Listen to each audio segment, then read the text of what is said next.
Hey everybody, this is Daryl, aka The D from the Simply Incredible podcast, and today I've got another haul. Went to Roanoke and found a shop, had a ton of dollar books, a ton of dollar books. So I was actually just going to go down there, I was going to be in there half an hour. I'd been in there 2 hours. I was like, oh my gosh. And there's another shop I was going to go to, and I was in the first one so long, ended up being probably close to 3.5 hours. Never made it to the second shop. So I got to make another trip just so I can go to the first shop again for a little bit, because I know there were some books I missed in there, and then go to the other shop, which also has lots of dollar books. Dollar King over here. Okay, not King, but you know. Dollar Guy. Let me put this in here so that the books don't go a-flying. Fellas, work with me, guys. Thank you. Alright. And I really don't have these in very much of an order. The majority of these are dollars. There were a few that I paid a little bit more for, and I'll let you guys know which books they are. And gosh, I was going to say I was going to let you know how much I paid for them, but I don't remember. We start off with some of that delicious awesomeness known as Adam Hughes. These are some books I've kind of been looking for of Adam Hughes, and these are some from the Fairest run. These are by Vertigo? Yeah, Vertigo Comics, kind of I think an offset of DC, I believe. And these are from starting off at 2012 up to 2013. There were, I think, 4 more. I should have went and picked them up, but I didn't.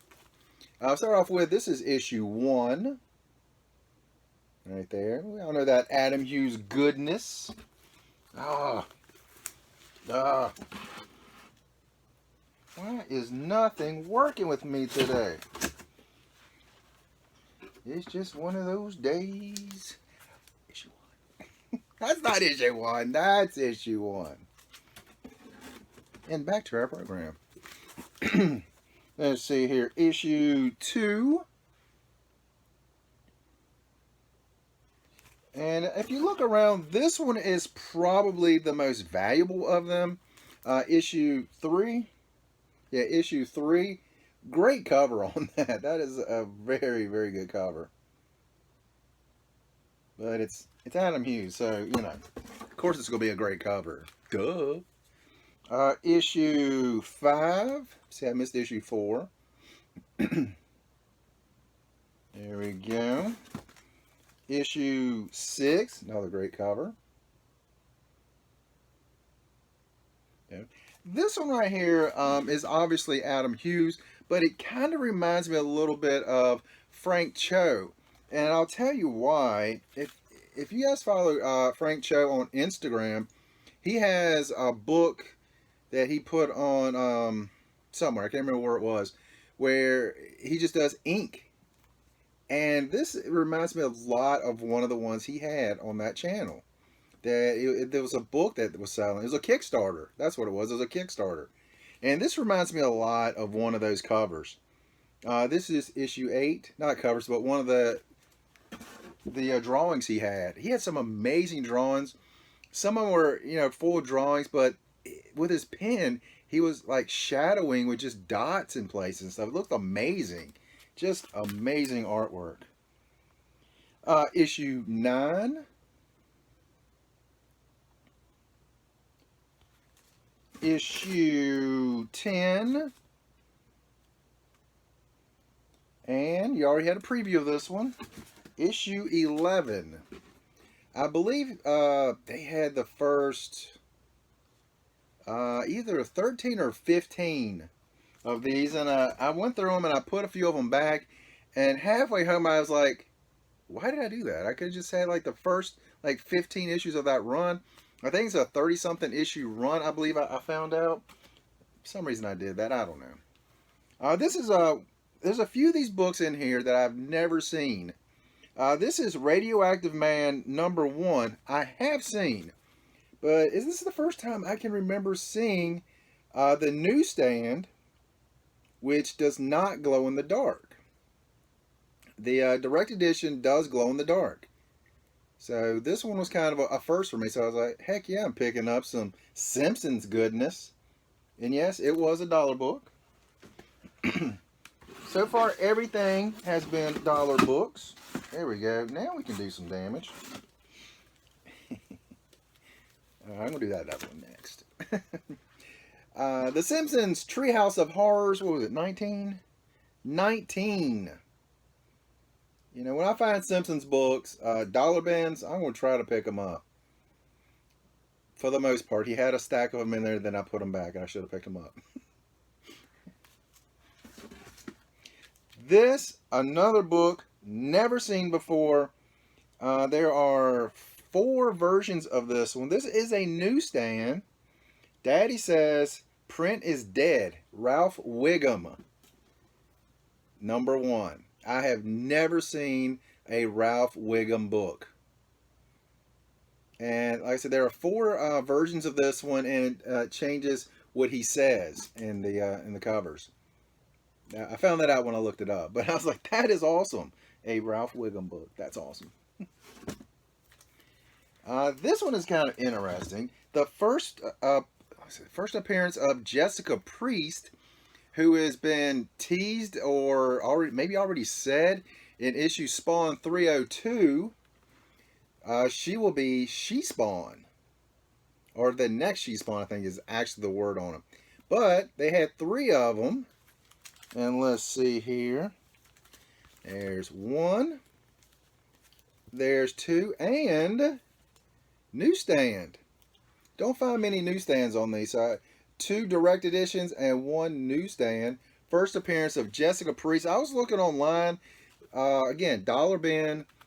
I think these were selling for about $20 each. I feel like the newsstand would probably sell for even more than that. So I was like, heck yeah. That's a good score right there. Just those 3 issues alone, plus all those awesome Adam Hughes right over there too. So yeah. Then 2 more from Spawn, issue 129. Around this area, the books started getting a little bit scarce. Around the 115, 125 is when things started getting a little scarce. When you start getting into the 150s up to about 250s, things start drying up pretty good then. Some of them became really hard to find. And issue 130. Again, both dollar bins, so heck yeah. Had to pick this up. Usagi Yojimbo. Issue 1 from Mirage. I think this is... Oh, it says right on it, volume 2. Okay, I was about to try it. I was thinking it was either 2 or 3. It says it right there. So it makes it easy for me. Stan Sakai. Let me check the back on this one for a second. I want to see if it's a wraparound. I don't think it is, but... No, it's not. Oh, it does. I don't know if you can see that. Teenage Mutant Ninja Turtles 3. The old movie from back in the day, which I still have nostalgia for those old Turtles movies. A couple of Transformers. We have Transformers issue 2, second appearance of Megatron, Optimus, Starscream, I think is his name. Gosh, I'm brain cramping right now.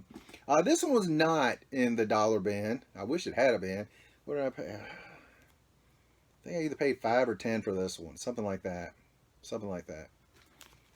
Those early ones are really hard to find. I want to find a good issue 1. Good luck.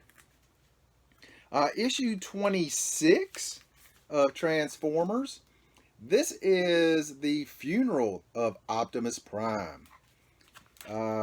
Direct and a newsstand. It's funny. I'm the guy, and I'll freely admit it, I was like, why do people get newsstands? And in the last few months, whenever I find, I generally try to find one of each. If I do find one of each, I usually try to pick them up, especially their dollar bins. And I don't know why. It's the same book. It is the same book. And I think these two, same price and everything. Oh, by the way, I think these were like $2 or $3, by the way. I think these are the same price. Yeah, 75 cents on both of these. But I don't know why. I don't know why. Recently, I've jumped ship. I'm on the newsstand bandwagon. I jumped. I wasn't going to, and then I recently did. I think it actually started with Batman comics. I have from issue like 390, 389, something like that, all the way to current. From volume 1 all the way through the rebirth stuff, all the things current. And now I find some old stuff, and I find a newsstand edition. Like, well, I've got the direct edition. I'll get that. And I think that's when it started for me. Let's see, a few X-Men books. Uncanny X-Men number 197. This is a newsstand edition. It's Doom's on it, man. I got Dr. Doom on it. I'm picking this one up every time. I find it in a dollar bin. This one's not mint condition. It's probably 8, maybe 7.5, 8, something like that. So yeah, I went and picked that up. Checking the staples on it. Yeah, maybe pressing down to an 8, maybe, but Doom's on it. And I love this cover. Not the Doom 143, who is an awesome guy here on YouTube. If you haven't checked him out, check out the Doom 143. Good dude. Good dude. Not a good Doom, a good dude. Next, X-Men number 212. I think this is an awesome cover. Wolverine versus Sabretooth, round 1. And that is a newsstand edition.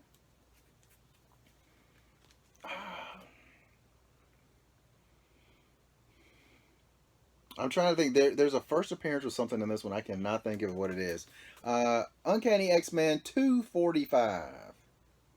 Cannot remember that. I think it's a first appearance in this one. I can't remember. Hate it when that happens. You know what? We'll slide that back a little bit. That thing's going to end up tumbling down. I think we're in business now. Next. I'm trying to remember if I actually have this cover. I can't remember if I do or not, but I went ahead and picked it up anyway. Because I think I have a variation of this one, because there's I think 5 different covers for this. X-Men number 1, also known as the most sold comic book ever. I think in my mind, I'm thinking like 5 million copies, I think. Jim Lee, artwork goodness. I went ahead and picked up a second one just because I'm pretty sure I don't have it. And this is the gatefold copy, or fold out copy, whichever way you want to go with it, which is kind of cool because every one of the folds was a different cover. You have the Magneto cover. Let's see, Iceman, Wolverine, and Cyclops. Colossus, Storm, Gambit, and Psylocke. And who's on this one? Oh, I said Storm. It's Rogue. I'm sorry. I know somebody's going to say something like, that's not Storm, that's Rogue. Yes, that's Rogue. Storm is over here with Beast and... Oh, is that Jean Grey and Magneto in the back? Is that Jean back there? Is that Jean Grey back there? Somebody's going to tell me, and they're going to be mad at me for not knowing for sure. But, number 1, the most sold comic ever. Or bought comic ever when it come out back in 93. Was that when this come out? 93? This is information I should have had ahead of time. Oh, and also this is really cool. Inside you have a poster. And it goes all the way through to the other side. A nice long poster. So that's pretty cool. Gosh, in my mind, Jim Lee and Scott Williams. I met Scott Williams in San Diego this year. Awesome guy. Which is not going to shock anybody that he's an awesome. If you've met him, you know. Him, Alex Sinclair as well. The 3 of them worked on Batman Hush together as well, which I just got to see the animated. This is 1991. Sorry it took so long to find that. I just watched Hush the animated. Thought it was really good. There were some changes in it from the comics, which I was like, you don't need to change it. It's such a great story. But they tweaked it a little bit. It was all right. And I went ahead and picked up this one as well. I did not have this one. This is just the cover for Iceman, Cyclops, and Wolverine. And this is also a newsstand. So it's just this cover. It doesn't have the fold out. There we go. All right, let's go with actually, you know what? I did put these in pretty good order now that I'm looking at them. I should save this one to last because it's one of the rarest books ever, one of the most valuable books ever.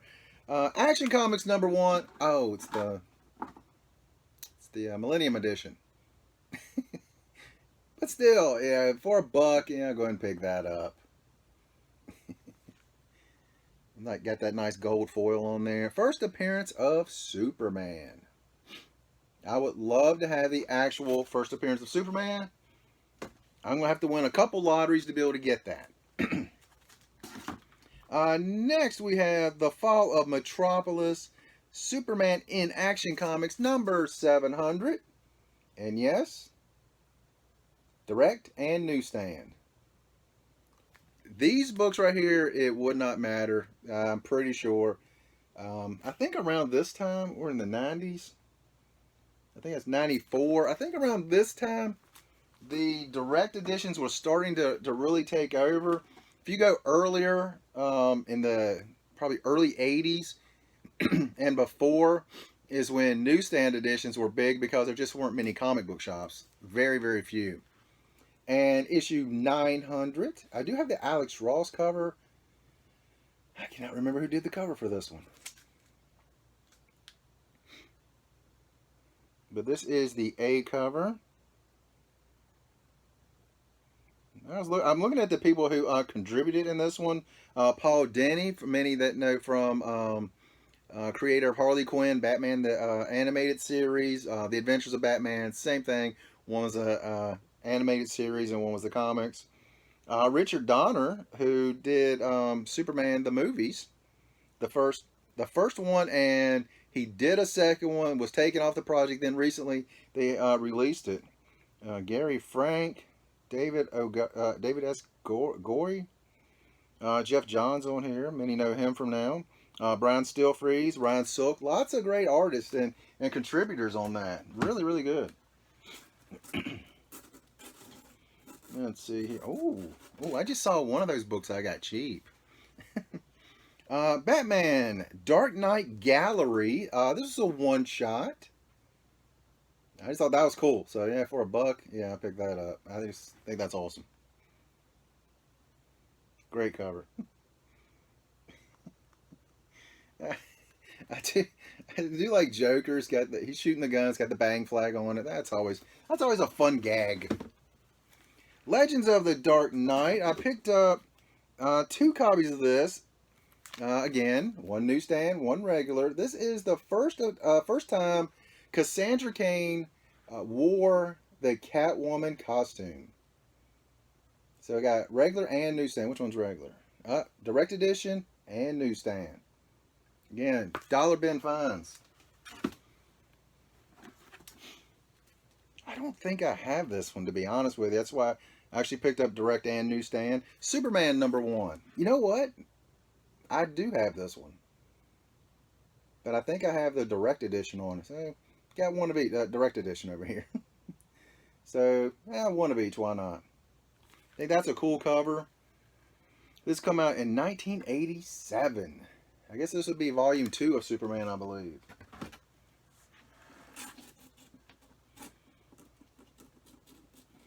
And now we're into your Detective Comics area here. Alright. This one, not in the dollar bin. I just needed it for my Detective Comics run. Detective 837. Detective Comics 837. Got that awesome Harley Quinn cover on there. Harley, Batman, Riddler. Awesome sketch cover. That is a beautiful cover. I think I actually might have paid a little too much for this one, but oh well. I think I paid like $10 for it, so I'm pretty sure that was a little too much on that one. This one right here, to me, I feel like this was a pretty good steal, really. I don't know. I paid $3 for it. Detective Comics 850, first appearance of the Gotham City Sirens as a group. Back in Harley Quinn issue, I think 3. I believe that might have been the first cover with all 3 of them. I think. I might be wrong on that. I do remember that cover. A variant, the Tony Daniels variant, number 853. There you go. Awesome, awesome cover on that one. A little bit of Jock, number 871. I think this is a couple of dollars. Number 876. I think this one might have been also been a couple of dollars there. This is the last one I needed for that Jock run, number 879. I went ahead and picked up a second one because they were only a couple of dollars, so I went ahead and picked up 2 of them. Now I've got one for my run and one that I have. Figure for a couple of dollars, those Jock covers, why not? 881. This was the last issue of Volume 1, so I went ahead and picked that up as well. Kind of tough to find. I was telling the guy that I bought them from, it's like 879. I just had so much trouble finding. He's like, "We got 880 over here." I was like, "I can find that all over the place. It's massively expensive, but I can find it." Frank Cho, dollar bin fine. Wonder Woman issue 2. I think he did the first like 6 or 7, maybe 8. Something like that. I think 7, I think. Covers for the B covers. And for some reason, they took him off of the title. I don't know why. I don't know if they thought that they were making her too sexy or what. But I don't know. I thought Frank Cho does amazing work. So, I don't know. I just don't know.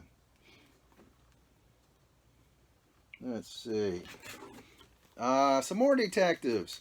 Dollar bins, the Detective Comics annuals from Volume 1. I already have issue 1, so I have issue 2.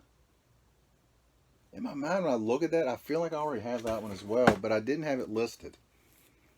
Issue 4, so I've missed issue 3. There we go. Issue 5. There we go. Man. I love that Joker on there. And by the way, these, again, all $1 issues. And the ears on there are amazing. Gracious. Did not have issue 7 or 8 there. Here's issue 8. There you go. Nice Riddler cover there. Chuck Dixon and Kieron Dyer. Something like that. Issue 9 from 1996.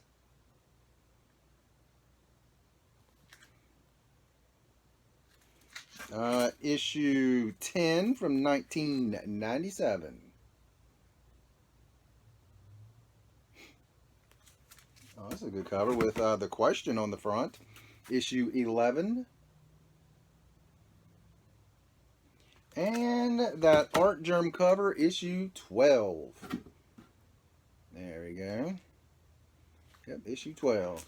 So that's all of those. And last but not least, a few of the regular Batman comics. This is one I have never seen before, and I'm sure it's out there plenty. Batman number 442. The first time Tim Drake wears the Robin costume. Why do I say it's the first time I've seen it? Because if you watch some of my recent videos, you know I have this. I have never seen the Newsstand issue before, and it's the first time I've seen it, so I went ahead and picked up 2 of them. Dollar bins, so there you go. Like I say, I personally have never seen that before. And this is from... gosh, I can't remember what year it is. Somewhere early 80s, I believe. I don't remember because I thought they actually had it right here in the comic book Authority logo, but they don't. I think it's somewhere in the early 80s on that. But like I say, Newsstand one I had never seen before, and now I have. So there you go. Tim Drake as Robin. Next, gosh, anytime I find Hush comics, I'll pick them up, especially when we have 608, the first one, and it is a newsstand.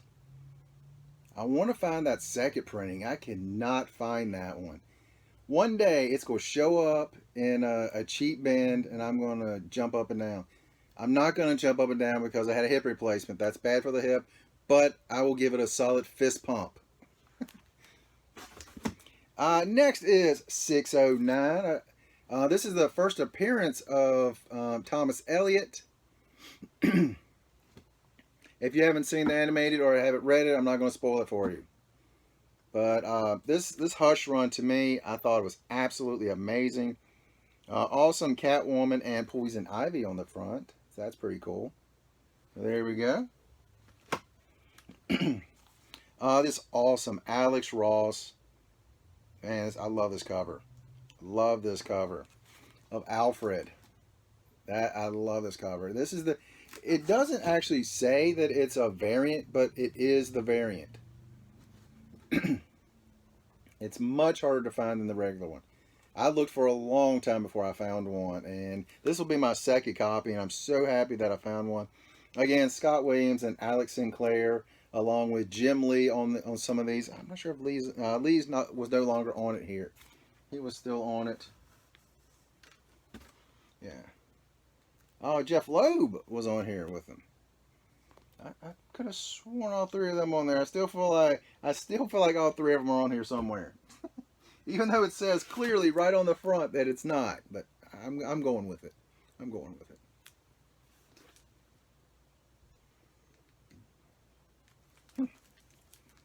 There you go.